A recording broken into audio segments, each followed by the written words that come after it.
ስማርት ሲቲ ዲጂታል የሆኑ የኤአይ እና የአይኦቲ ቴክኖሎጂዎችን በአኗኗር ዘይቤያቸው በማካተት የዘመነ ኑሮን እውን ያደረጉ ከተሞች ናቸው። እነዚህ ከተሞች ካላቸው የቴክኖሎጂ ትግበራ በመነሳት በየዓመቱ ደረጃ ይሰጣቸዋል።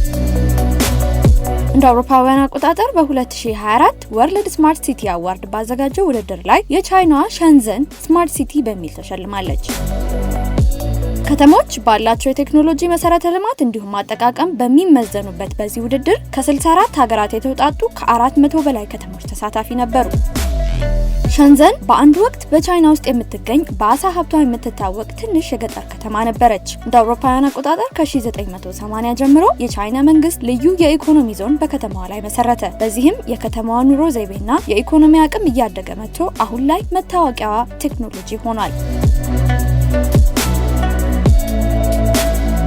በከተማዋ ጤና ቢሉ ግብርና አሊያም ፋይናንስና አስተዳደር ሁሉም በቴክኖሎጂ የተሳሰሩ ናቸው። በአንድ ክሊክ ብቻ ያሻውትን ይከውናሉ፣ ያሰቡትን ያሳካሉ። ህዋዌ፣ BYD እና ZTEን ጨምሮ 25000 የሚሆኑ የቴክኖሎጂ ተቋማት ዋና መቀመጫቸው ሸንዘን ናት። በዚህም ከተማዋ የቻይናዋ ሲሊከን ቫሊ የሚል መጠሪያ አግኝታለች።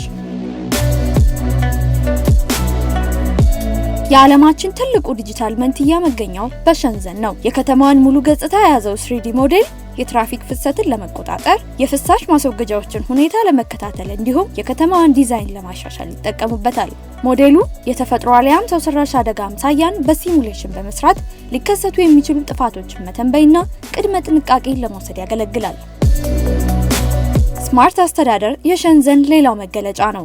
ሸንዘን በሚል መተግበሪያ አማካኝነት ነዋሪዎች ማንኛውም አይነት የመንግስት አገልግሎቶችን ለማግኘት ችለዋል። መተግበሪያውን መጠቀም ለሚፈልጉ የውጭ ዜጎችም የቋንቋ አማራጮች ተካቶበታል።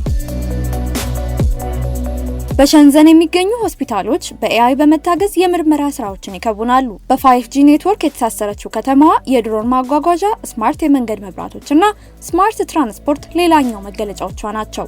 በአይኦቲ የተገናኙት የመንገድ መብራቶች ሴንሰሮችን በመጠቀም እንቅስቃሴ በማይኖርበት ወይም ብዙ ብርሃን በማያስፈልግበት ሰዓት የኃይል ቅነሳ ማድረግ ይችላሉ።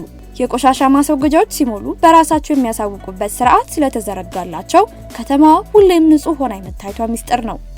ሸንዘን ሲቲ ብሬን የሚል ስያሜ ያለው በኤአይ የታገዘ መቆጣጠሪያ ስርዓት ዘርግታለች። በዚህም በከተማዋ ያለው ዲጂታል መንትያ ስማርት የደህንነት ካሜራዎች፣ የትራፊክ መብራቶች፣ የአይኦቲ መሰረተ ልማቶች፣ የኃይል አቅርቦትና ሁሉንም የዲጂታል አገልግሎቶች ትቆጣጠራለች። በኢትዮጵያ ስማርት ሲቲ ከፍ ሲልም ስማርት ሀገር ግንባታ ስራዎች በመሰራት ላይ ይገኛሉ። በዲጂታል 2030 ስትራቴጂ የሚመራው ይህ እንቅስቃሴ እውን እንዲሆን የኢትዮጵያ አርቲፊሻል ኢንተለጀንስ ኢንስቲትዩት የበኩሉን አስተዋጽኦ እያበረከተ ነው። በተለያዩ የሀገሪቱ ክፍሎች ወደ ስራ የገቡት የፊትና የመኪና ሰሌዳ መለየት የሚችሉ ስማርት ካሜራዎች የጸጥታ ማስከበር ስራዎችን ያቀላሉ። የተለያዩ አገልግሎት ሰጪ ተቋማትን በአንድ ያሰባሰበው የመሶብ አንድ ማዕከል አገልግሎት እንግልትን ታሪክ ዘርፉንም ተአማኒ ያደረገ ነው። በቴክኖሎጂ የታገዘው የፍትህ ስርዓት የነሱ የነበሩ ክፍተቶችን የሞላ ሆኗል። በኢትዮጵያ የበለጸጉት የሙስና እንዲሁም ሌሎች ወንጀሎችን መጠቆሚያ ስርዓቶች ዜጎችን ያሳተፈ የህግ ማስከበር ስራን እውን ለማድረግ መንገድ እየቀየሱ ነው።